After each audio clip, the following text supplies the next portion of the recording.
Hello viewers, அனைவருக்கும் வணக்கம். நீங்கள் மிதுன லக்கணத்தில் பிறந்தவர். மிதுனம் ஒரு பொதுவான ராசி.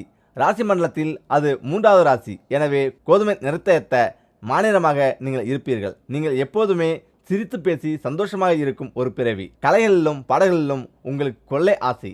உடல் இன்பங்கள் சிற்றின்பங்கள் காண்பதில் நீங்கள் மிகுந்த விருப்பம் கொண்டவர். நீங்கள் நல்ல காம உணர்ச்சி கொண்டவர். நல்ல கம்பீரமான எடுப்பான தோற்றமுடையவராக நீங்கள் இருப்பீர்கள். சூது நிறைந்தவர். மற்றவர்களுக்கு உதவக்கூடிய நீங்கள் கவிதை உள்ளம் கொண்டவர். பல சமயதளங்களுக்கும் பயணம் செல்லும் நீங்கள் விஞ்ஞான ரீதியில் எதையும் அணுகும் மனப்பான்மை உடையவர். வாழ்க்கையில் ஆரம்ப காலத்தில் உங்களுக்கு சில பிரச்சனைகள் அல்லது தொல்லைகள் இருக்கலாம். ஆனால் உங்கள் வாழ்க்கையின் பிற்பகுதியில் நல்ல மகிழ்ச்சி கிடைக்கும். 32 மற்றும் 35ஆம் வயதிலிருந்து நீங்கள் அதிர்ஷ்டவசமான ஒரு காலகட்டத்தில் பிரவேசிப்பீர்கள்.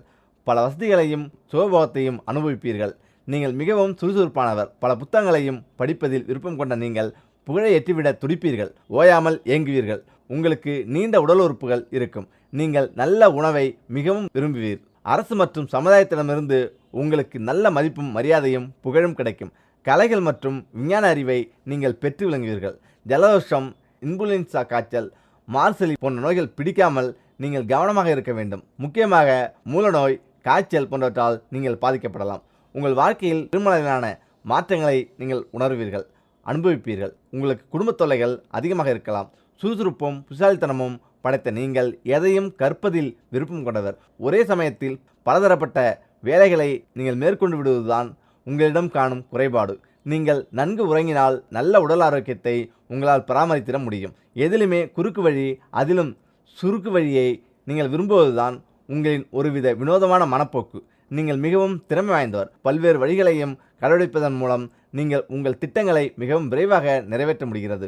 உங்களுக்கு நல்ல சிறப்பான உடல்வாகும் உறுதியான மனநிலையும் இருக்கும். அதனால் எதற்கும் கவலைப்படாமல் முன்னேறுவீர்கள். அடுத்ததாக, இது வீட்டில் ஆண்கள் விளக்கேற்றினால் என்ன நடக்கும் தெரியுமா? ஆம், பணம் வந்த வேகத்தில் விரயமாகிறதா? வாத்துகள் காரணங்கள். ஆம், எவ்வளவு சம்பாதித்தும் வீட்டில் பணம் தங்குவதில்லை என சிலர் புலம்புகிறார்கள். எதற்காக செலவு செய்கிறோம் என்று தெரியாமல் பணம் பல வகையில் செலவாகிறது.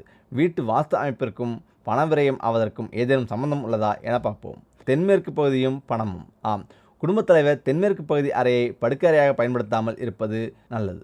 தென்மேற்கு அறையில் உள்ள அறையில் மட்டுமே பணப்பெட்டியை வைக்க வேண்டும். பணத்தை தேக்கு மரப்பெட்டியில் வைப்பது மேலும் சிறப்பு.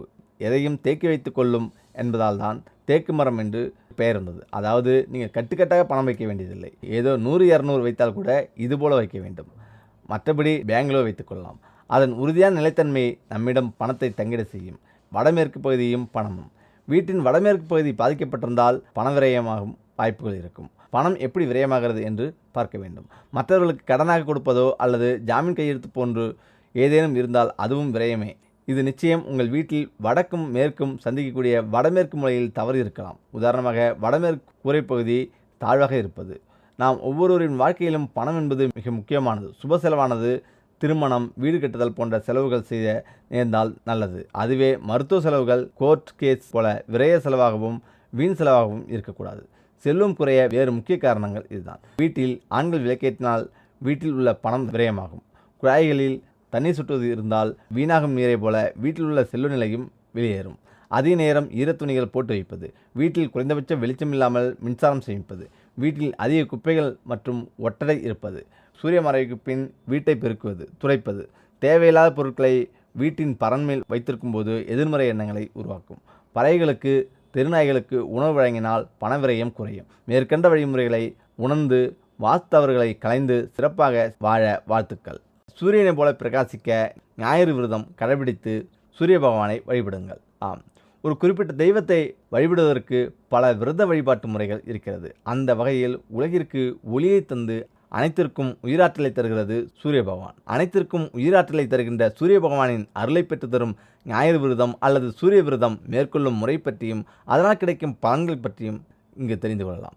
ஞாயிற்றுக்கிழமையில் விரதமிருந்து சூரிய பகவானை வழிபடுவதால் நம் முன் நிற்கும் எதிரியாக இருந்தாலும் சரி, சூரியனை போல நின்று அவர்களை காலி செய்து விடலாம். ஆம், சூரியன் தான் மிகப்பெரிய நட்சத்திரம். இந்த பிரபஞ்சத்துக்கே ஆற்றலை தரக்கூடியவர் இவர்தான். இவரை வழிபடுபவர்களுக்கு நிச்சயம் போதுமான ஆற்றலை தந்து வெற்றி பெற செய்வார் சூரிய பகவான். சூரிய விரத விதிமுறைகள். விரதம் இருப்பவர்கள் காலையில் சூரியோதயத்திற்கு முன் எழுந்து பிரம்ம முகூர்த்தத்தில் நீராட வேண்டும். பூஜை செய்யும் இடத்தை நன்கு சுத்தம் செய்து கொள்ள வேண்டும். அர்ச்சனைக்கு ஒரு தட்டை தயார் செய்து அதில் கொஞ்சம் அரிசி, குங்குமம், சிவப்பு நிற மலர்கள், ஏதேனும் ஒரு பழம் ஆகியவற்றை எடுத்து வைத்துக் கொள்ள வேண்டும். விளக்கை ஏற்றிக்கொண்டு அதை சூரியன் உதிக்கும் திசை நோக்கி வைத்து ஒரு சிறிய சொம்பில் வைத்திருக்கும் தண்ணீரை எடுத்து சூரிய பகவானை நோக்கி வழிபட்டு கொண்டே அந்த அர்ச்சனை தட்டின் மீது தீர்த்தனம் போல தெளிக்க வேண்டும். பூஜை முடிந்தவுடன் நீங்கள் சாப்பிட வேண்டியது ஏதேனும் இனிப்பு வகையாக இருக்க வேண்டும். குறிப்பாக வெல்லம் சேர்த்து செய்யப்பட்ட இனிப்பை சாப்பிடலாம். அதன் பின் மாலை வரை தண்ணீர், பால் தவிர வேறு எதுவும் சாப்பிடக்கூடாது. காலை முதல் மாலை வரை சாப்பிடாமல் விரதம் இருந்துவிட்டு மாலையில் சூரிய அஸ்தமானத்துக்கு முன்பு சாப்பிட்டு விட வேண்டும். ஒருவேளை சூரிய அஸ்தமானத்துக்கு முன்பாக சாப்பிடவில்லை என்றால் கட்டாயம் அன்றைய நாள் முழுக்க சாப்பிடக்கூடாது. அடுத்த நாள் காலை சூரிய உதயத்துக்கு பின்னர் தான் சாப்பிட வேண்டும். சூரிய விரதம் மேற்கொள்பவர்களுக்கு உடல் ஆரோக்கியம் மேம்பட்டு ஆயுள் நீடிக்கும். கொடிய நோய்கள் எதுவும் அண்டாது. முகத்தில் ஒரு வசீகரம் உண்டாகும். சமூகத்தில் பிறர் மதிக்கின்ற சூழ்நிலை ஏற்படும். பொருளாதார வளர்ச்சி உண்டாகும். துஷ்ட சக்திகள், செய்வின மந்திரிகம் போன்றவை சூரிய விரதம் இருப்பவர்களை அண்டாது. தன்னை எதிர்க்கும் எதிராளி அரசனாகவே இருந்தாலும் ஞாயிற்றுக்கிழமை விரதம் இருந்து சூரிய பகவானை வழிபட்டால் எதிரிகள் வீழ்ந்து போவார்கள். அத்தகைய மகத்துவம் வாய்ந்ததுதான் இந்த ஞாயிற்றுக்கிழமை சூரிய விரதம். மனிதனை சிந்திக்க வைப்பது மூளைதான். அந்த மூளைதான் இந்த ராசிக்காரர்களுக்கு மிகவும் முக்கியம். முதலில் மூளையை பற்றி தெரிந்து கொள்ளுங்கள். இக்கட்டான சூழ்நிலையிலும் மனிதனை சமயோசிதமாக சிந்திக்க வைக்கும் மூளையை பற்றி சில தகவலை இங்கு பார்ப்போம். மனிதனை மற்ற உயிர்களிடமிருந்து வேறுபடுத்துவது சிந்தனையே. அந்த சிந்தனையால் மனிதனை சிறப்பாக செயல்பட வைப்பது நமது மூளையே. இக்கட்டான சூழ்நிலையிலும் மனிதனை சமயோசிதமாக சிந்திக்க வைக்கும் மூளையை பற்றி சில தகவல் இதுதான். பொதுவாக மூளையின் அமைப்பு முன்மூளை, நடுமூளை, பின்மூளை என்ற 3 பகுதிகளாக பிரிக்கப்படுகிறது. உடலில் மூளைதான் அதிக அளவில் ஆற்றலை பயன்படுத்துகிறது. ஏனெனில் மூளை சுறுசுறுப்புடன் இயங்குவதற்கு அதிக அளவில் ஆற்றல் தேவைப்படுகிறது. பிறக்கும் குழந்தையின் மூளை எடை சுமார் 340 கிராம் இருக்கும். மழலை பருவத்தில் இருந்து இளமை பருவத்துக்குள்ளாக மூளையின் எடை 3 மடங்காக அதிகரிக்கும். ஒவ்வொருவருக்கும் மூளையின் அளவு வேறுபட்டிருக்கும். மூளை அளவு அதிகமாக இருப்பவர்கள் கூடுதல் திறனுடன் செயல்படுவார்கள் என்று ஆய்வாளர்கள் கருதுகிறார்கள். மூளை சுமார் 1.5 கிலோ எடை கொண்டது. மூளையின் வெளிப்பரப்பு அடர்த்தியான சாம்பல் நிறத்திலும் உள்ளே மஞ்சள், வெள்ளை நிறத்திலும் காணப்படும். மனித மூளையில் சுமார் 100 பில்லியன் நியூரான் செல்கள் உள்ளன.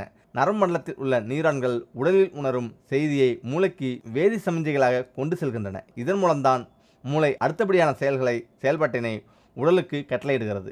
நினைவில் வைத்திருக்க வேண்டிய தகவல் இதுதான். அன்றாட செயல்கள் போன்றவற்றை மூளையில் இருக்கும் செல்கள் சேமித்து வைத்துக் கொள்கின்றன. மூச்சு விடுதல், செரிமானம், இதய துடிப்பு, கொட்டாய் போன்ற இயல்பான செயல்களையும் சிந்தித்தல், புரிந்து கொள்ளுதல் போன்ற சிக்கலான உயர்நிலை செயல்களையும் மூளை கட்டுப்படுத்துகிறது. மற்ற உயிரினங்களை விடவும் இத்தகைய சிக்கலான உயர்நிலை இயக்கங்களை மனித மூளையே சிறப்பாக செய்கிறது. மனித மூளையில் திரவப் பொருட்கள் 80% அளவிற்கு இருப்பதால் மூளை மிகவும் மென்மையானதாக அமைந்துள்ளது. மேலும் பகல் நேரத்தை விட இரவு நேரங்களில்தான் மூளை அதிக சுறுசுறுப்பாகவும் கூடுதல் சிந்தனை திறன் உடையதாகவும் செயல்படுகிறது. உடலில் உள்ள மொத்த இரத்தத்தில் 20% மூளைக்கு மட்டும் பயன்படுத்தப்படுகிறது. மனித சுவாசிக்கும் ஆக்சிஜனில் 20% மூளை தனது செயல்பாட்டிற்காக பயன்படுத்திக் கொள்கிறது. மூளையை சுற்றி தடிப்பாக மண்டை ஓடு எலும்புகள் உள்ளன. இவை ஆபத்து காலத்தில் மூளை சேதத்தில் இருந்து பாதுகாக்கிறது. மேலும் தலைப்பகுதியில் ஏற்படும் அதிர்வுகளை முதுகுத்தண்டு நீர்மம் என்னும் நீர்மப் பொருள் ஈர்த்துக் கொள்கிறது. இதனால் மனித மூளை பாதுகாப்பாக செயல்படுகிறது. முக்கியமாக கவனிக்க வேண்டியது, மூளை மிகவும் மென்மையானதாக அமைந்துள்ளது. மேலும் பகல் நேரத்தை விட இரவு நேரங்களில்தான் மூளை அதிக சுறுசுறுப்பாகவும் கூடுதல் சிந்தனை திறன் உடையதாகவும் செயல்படுகிறது. நமது உடலில் அனைத்து உறுப்புகளையும் இயக்குவது ஜோதிடமே, அதுவும் கிரகங்கள். நாம் என்ன நினைக்கிறோமோ அந்த கிரகங்கள் அதனுடைய சாதக நிலையை நமக்கு செயல்படுத்தும். அதனால் எப்பொழுதுமே நல்லதே நினைத்து இறைவனை வழிபட்டு நல்லதே செயல்பட்டால் எல்லாமே நன்றாக நடக்கும்.